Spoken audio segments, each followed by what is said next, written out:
This is one Fresno resident's story, worthy of recording and sharing. Magdalena Nagy is now in her 99th year and has been here in the Central Valley for over 6 decades. Her life chapters are interesting to family and friends, but they also provide a story for all of us. In this 7th chapter, Magdalena and the family board the Navy ship General Harry Taylor for the 16-day trip from Bremerhaven to New Orleans.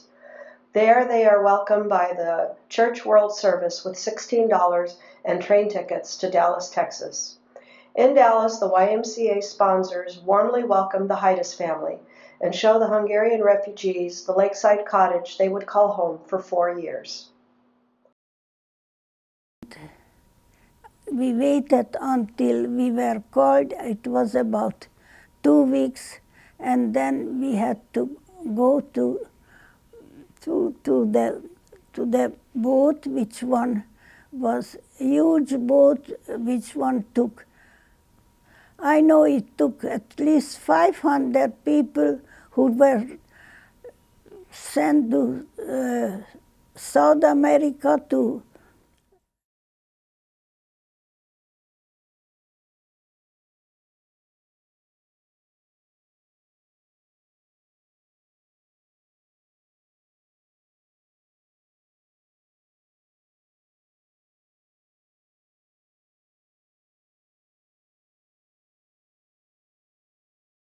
and we were all kinds of people, not just Hungarian, no, Polish, or other kind of people. But you know what else? And find out, we came on the same boat with the sweet Hungarian lady and her husband and her daughter, Zsuzka. And we already, in the line, we were already talking together, and for that purpose that we come to America, I still had still in Munich, 2 suitcases. One for myself and one for Louis. And those suitcases were so brand new and so nice that I thought I want to cover them up. And so I covered them. And that's the reason that Hungarian lady stopped us and said, "What a nice idea, what I did." And I said, because I want to save the suitcases that they look pretty when we arrive. And that was Salka in Elsie, you know. The boat was divided up. That's women with children have a different place to sleep, and husband and men have just one room for themselves together. So we were separated from our husbands. So I took Marianne and hold her close and was a little bit scared where we got, and then they showed this will be our room, and they said, and there will be a shower room, there will be able to go to shower. And then they said also that will be, when they call us, then we'll be upstairs someplace we have to go to eat food, dinner or lunch.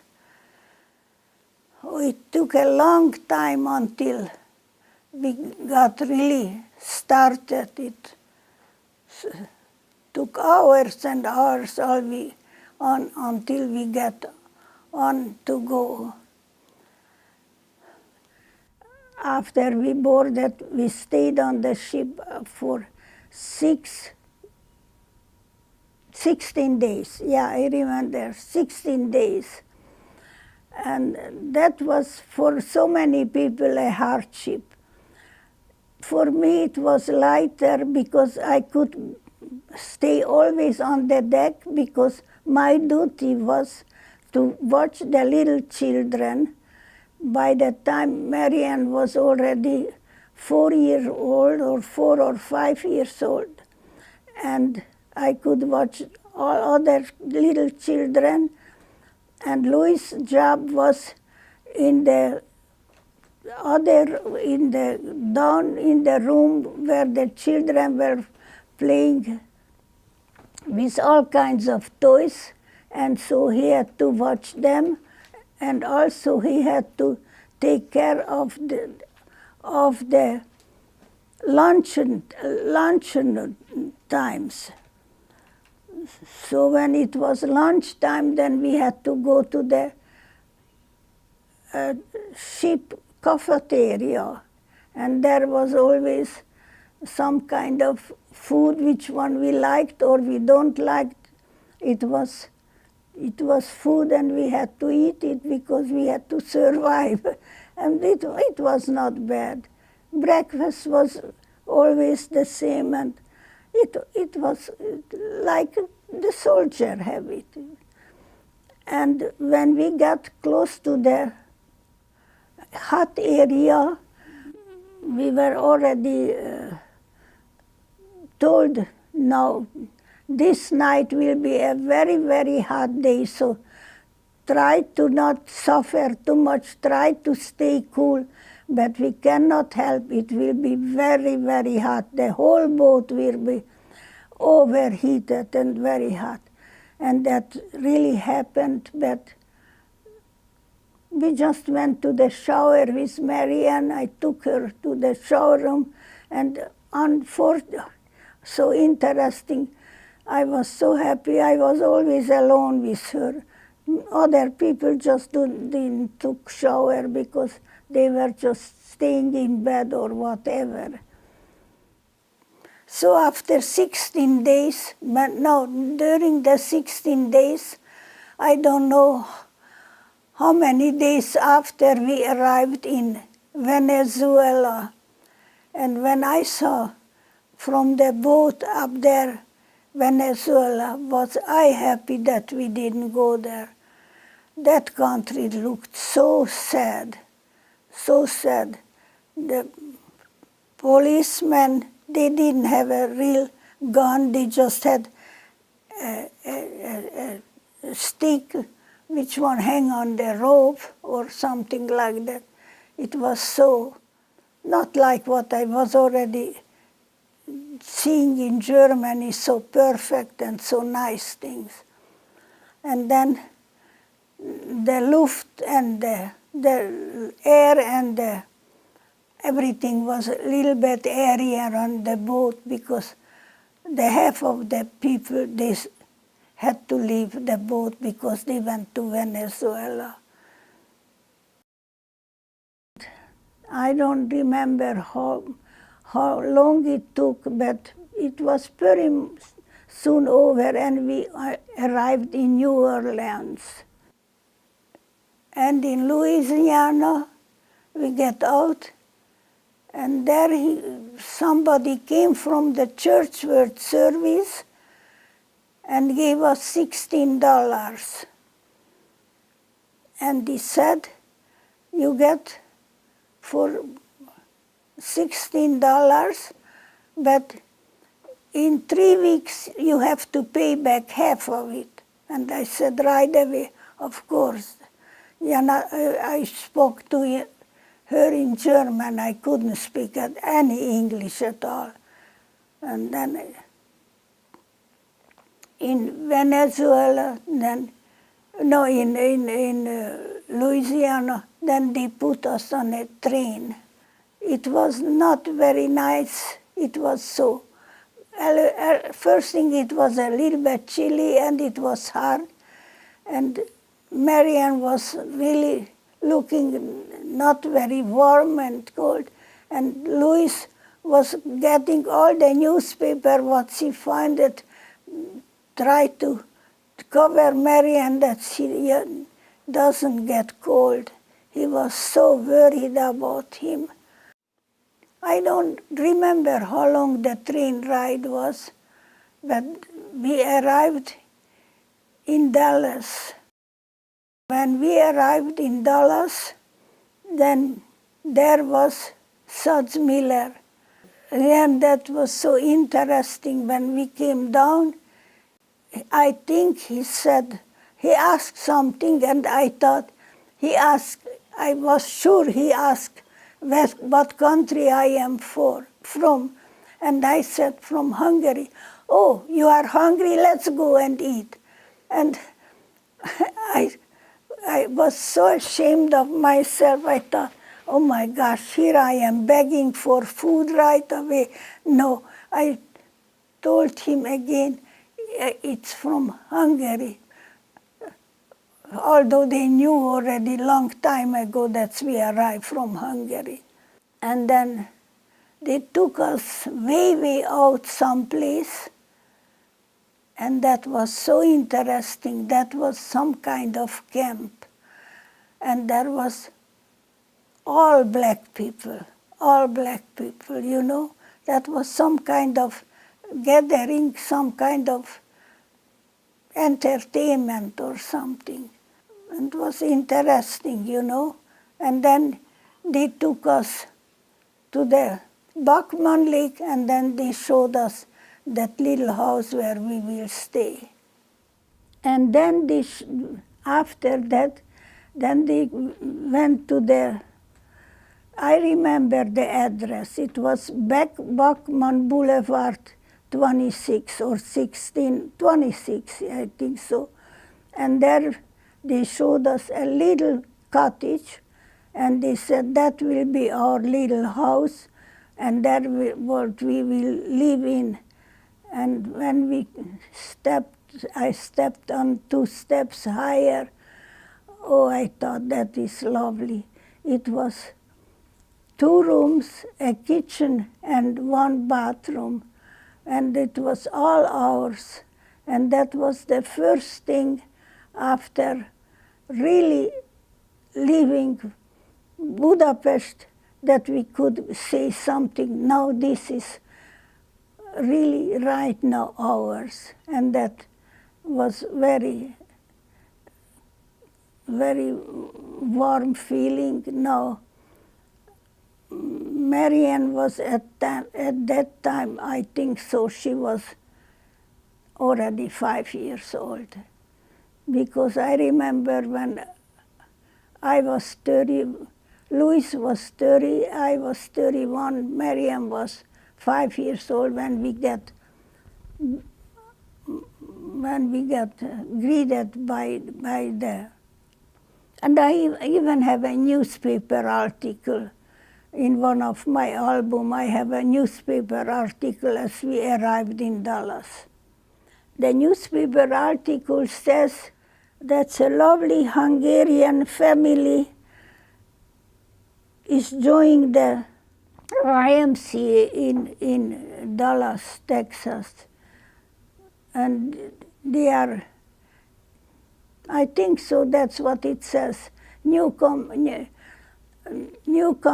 from Hungary, Budapest. And first thing, they gave us a very, very nice, I think they put us to sleep, but next day we got a beautiful lunch, you know, fried chicken that was perfect, and you know those nice dinner rolls. I thought, my gosh, I never know that you could buy in the store those nice dinner rolls and heat it up. I was thinking, oh, that lady must have get up early in the morning to knead those rolls and have it so fresh today. It was very, very nice. And the Millers were there, and even Mr. and Mrs. Rogers, he was somebody else in YMCA. I don't remember who he was. And they greeted us very, very friendly and showed us a little bit around. And then they told us the Falkenberries will taking care of us if we need something or we like to buy something, and they will take us out for shopping.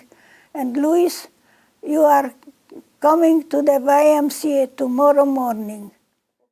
Louis got into his new job, and he was in the locker room.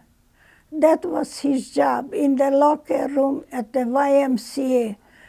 And he was in 2 shifts, one from morning to 5 o'clock, and the next week from 5 o'clock to 11 o'clock. So those 2 shifts he had, right away they set her wages. You will have $200 for a month, and that's what you have to live on. And then they offered, somebody already offered him right away, you know, Louis, $200 for a 3 family of 3 is not enough. Would you like to take another job? Would you like to throw out some newspaper? And Louis right away took the job also. So before he had to go to work at 9 o'clock to YMCA on those morning shifts, he already had to go to the newsstand to pick up his bunch of Dallas Morning News, which one he had to throw out in certain areas, and he had to do that. And that was done, and when it was his evening job, then he had to also get up early in the morning and do that. So right away he was really loaded with 2 jobs. The first thing was I wanted to buy right away Marianne a pair of shoes, because that was very, very bad what she had on, and then for Louis a nice suit. And for that we had $60, and I was so proud of it because I had $60. I even showed the lady who took us to the house and said, look here, this is what I already saved in. And she laughed at me and she said, you don't have to tell me that. We don't talk here about money. That was so interesting. They never talk really about what you have or what you don't have. But as we were already settled in the our little cottage, there came so many things pouring in from so many people. We got clothes, we got shoes, we got rugs, and it was such a nice thing. And some of them I could use, some of them it was so-so, but I was very appreciative because people read it in the paper that some newcomers came, and some next day when we were already here, some phone call came already, and the caretaker who took care of the whole YMCA camp, he said that the phone was for me. We had a double phone.